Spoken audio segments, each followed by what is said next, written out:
अब तेरे बिन एक पल ना बीते बाबा, अब तेरे बिन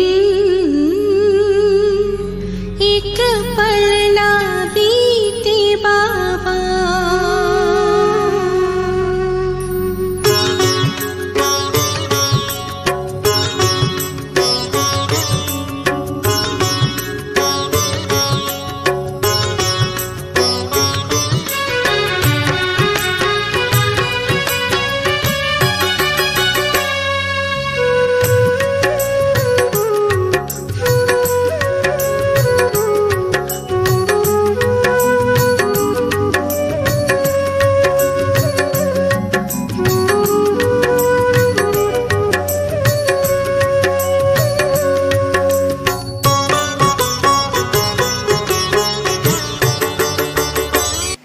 ओम शांति। Good morning.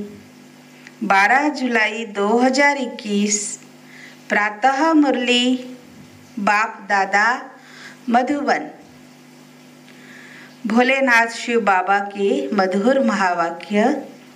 मीठे बच्चे, बाप जैसा निरहंकारी और निष्काम सेवाधारी कोई नहीं।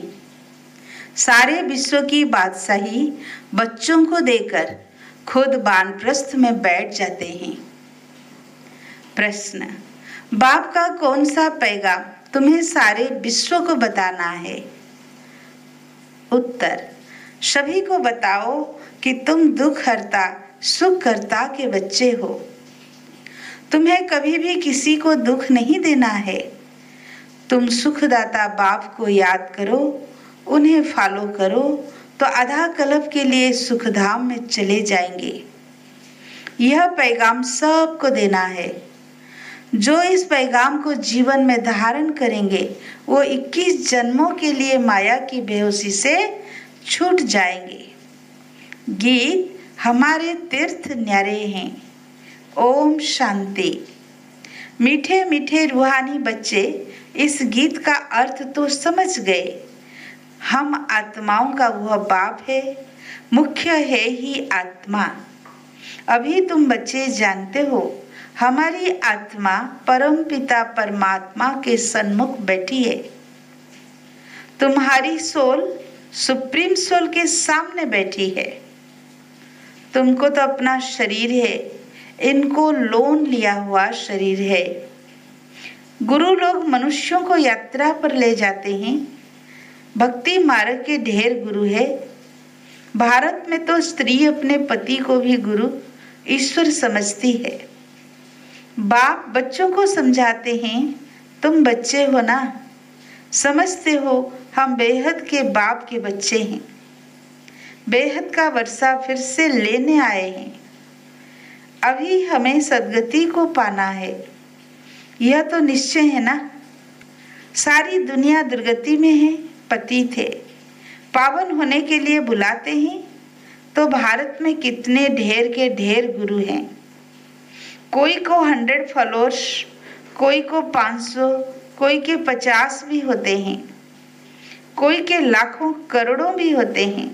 जैसे खोजों का आगा खां गुरु है, कितने उनके फॉलोअर्स है, कितना उनको रिगार्ड देते हैं। फिर भल कुछ भी करने वाला हो, लेकिन उनका मान कितना है। भक्ति मार्ग में गुरु अनेक है, फिर वो भी नंबरवार होते हैं। कोई की कमाई पद्मों की होती है, आगा खां की कमाई बहुत है। उनको हीरो में तौल कर दान किया था उनके शिष्यों ने। एक तरफ हीरे, दूसरी तरफ उनका गुरु। हीरे दान करते हैं, कितने हीरे होंगे। आजकल सोने में तो बहुतों को वजन कर देते हैं। दूसरा प्लैटिनम होता है, वो सोने से भी ज़्यादा कीमती होता है, वो भी वजन कर दिया था। गुरु का मर्तबा देखो कितना है। ऐसे गुरु लोग तो ढेर हैं। अब इस सतगुरु को तुम क्या देंगे? उनको वजन करेंगे? हीरे वजन कर देंगे? उनको वजन हो सकता है? उनका खुद का ही वजन नहीं है। शिव तो है ही बिंदी, उनका वजन तुम क्या कर सकेंगे। यह तुम्हारा गुरु कितना वंडरफुल है, सबसे हल्का, बिल्कुल ही सूक्ष्म है। तुम्हारा गुरु एक है। तुम जानते हो शिव बाबा तो दाता है। भगवान कभी कुछ ले नहीं सकते, वह तो देते हैं। ईश्वर अर्थ दान सब करते हैं, तो समझते हैं दूसरे जन्म में इसका एवजा मिलेगा। कामना तो रखते हैं। अब यह तो है बेहद का बाप। इन जैसी निष्काम सेवा कोई कर नहीं सकता। निष्काम सेवा भी कैसी है। बच्चों को विश्व का सुखधाम का मालिक बनाते हैं। बाबा खुद थोड़े विश्व का मालिक बनते हैं। उनको कहा जाता है सुख का सागर, शांति का सागर, पवित्रता का सागर। बच्चों को हर एक बात अच्छी रीति समझाई जाती है। एक ही बाप से तुमको जीवन मुक्ति मिल जाती है। बाबा से स्वर्ग का वर्षा मिलता है। निश्चय किया बस बाबा और वर्षे को याद करना है। इनको कहते हैं ज्ञान का सागर। सारा सागर मस्त स्याही बनाओ, सारा जंगल कलम बनाओ, तो भी एंड नहीं हो सकती।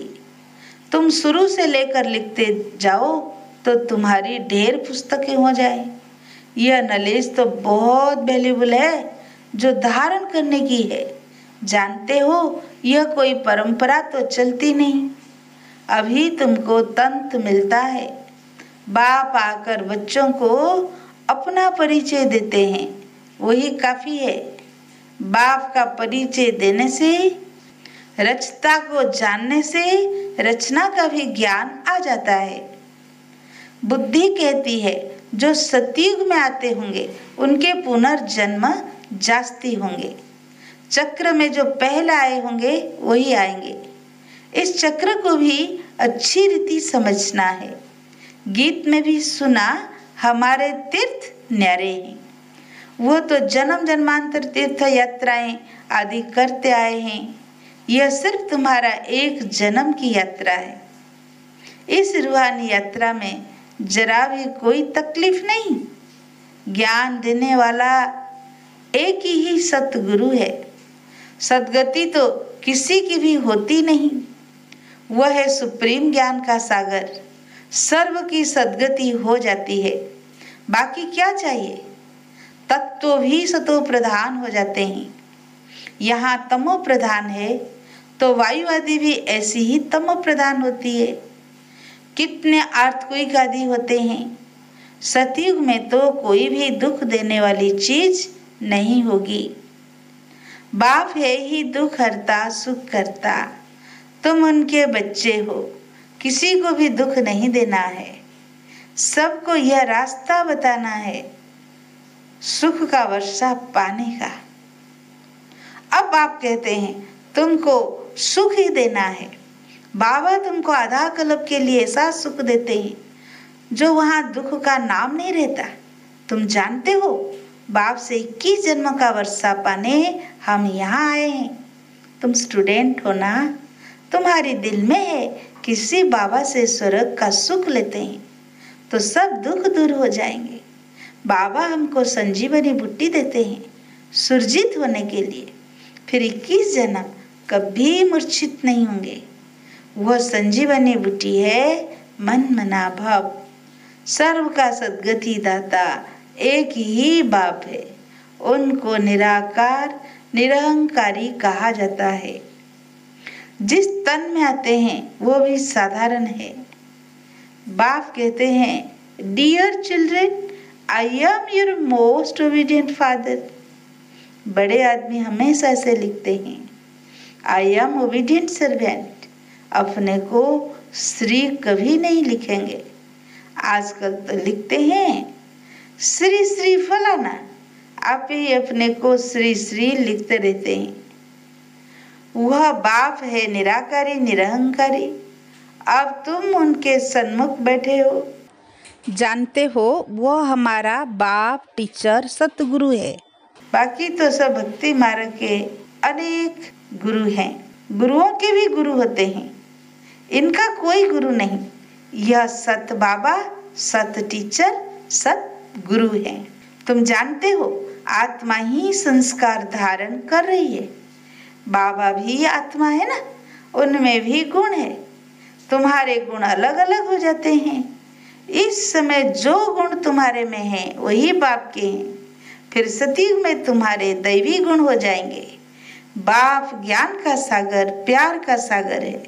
कृष्ण की महिमा अलग है। शिव बाबा को 16 कला संपूर्ण नहीं कह सकते, वो तो स्थिर है ही। बाप कहते हैं यह टाइटल तुम मुझे नहीं दे सकते हो। मैं थोड़े ही भिखारी बनता हूँ जो फिर सर्वगुण संपन्न बनूं। मेरी महिमा इन जैसी थोड़े ही करेंगे। इस नॉलेज को जिन्होंने कल पहले सुना है वही आएंगे, आकर बाप से सुनेंगे और बाप को याद करेंगे। पिछाड़ी को हाय हाय कर रोते हैं, फिर जय जयकार हो जाती है। अभी तुमने यात्रा का भी राज समझा है। इस यात्रा से फिर तुम कभी मृत्यु लोक में लौटते नहीं हो। उन यात्राओं से फिर घर लौट आते हैं। कितने मनुष्य स्नान करने जाते हैं। भक्ति का विस्तार देखो कितना है। जैसे झाड़ कितना बड़ा अथाह होता है, बीज तो बिल्कुल छोटा होता है, वैसे भक्ति का भी विस्तार कितना है। ज्ञान का एक दुबका भी सद्गति कर दिया है। भक्ति में उतरते उतरते आधा कल्प लग जाता है। यहाँ तुमको सीढ़ी चढ़ने में 1 सेकंड लगता है। लिफ्ट कितनी अच्छी है, नीचे से एकदम ऊपर अपने घर ले जाती है। इसको कहा जाता है चढ़ती कला, सर्व का भला। सर्व का सद्गति दाता एक बाप ही है। अब ज्ञान भक्ति का फर्क देखा। ज्ञान भक्ति वैराग्य है ना, सन्यासियों का है हद का वैराग्य। बाप ने समझाया है वैराग्य 2 प्रकार का है। एक है हद का वैराग्य जिससे कोई सद्गति नहीं होती। दूसरा है बेहद का वैराग्य जिससे तुम्हारी सद्गति हो जाती है। अभी सद्गति के लिए तुम बच्चों को श्रीमत मिलती है श्रेष्ठ से श्रेष्ठ बनने की। अब श्रेष्ठ दुनिया की स्थापना हो रही है श्रीमत पर। यह भ्रष्ट दुनिया रावण की मत पर बनी है। हम श्रेष्ठ बन रहे हैं, यह बातें तुम ही जानो, दुनिया बिल्कुल नहीं जानती है। तुम्हारे लिए तो कहते हैं ये ब्रह्मा कुमारियां विनाश कराने वाली है। सचमुच विनाश तो होना ही है, इससे ही तो कल्याण होना है। कल्याणकारी बाप आते हैं तो महाभारी लड़ाई लगती है। कहेंगे हमने कहा था ना कि ब्रह्मा कुमारियां विनाश करेगी, बरोबर विनाश तो होना ही है।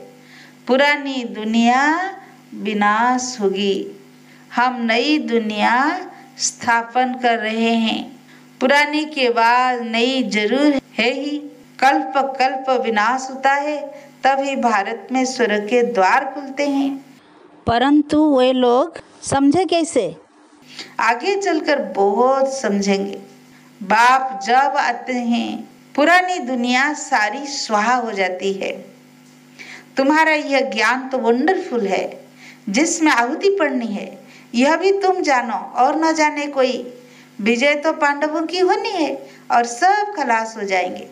बाकी तुम पांडव रहते हो, फिर नई दुनिया में राज्य करते हो। यह नॉलेज बड़ी वंडरफुल है।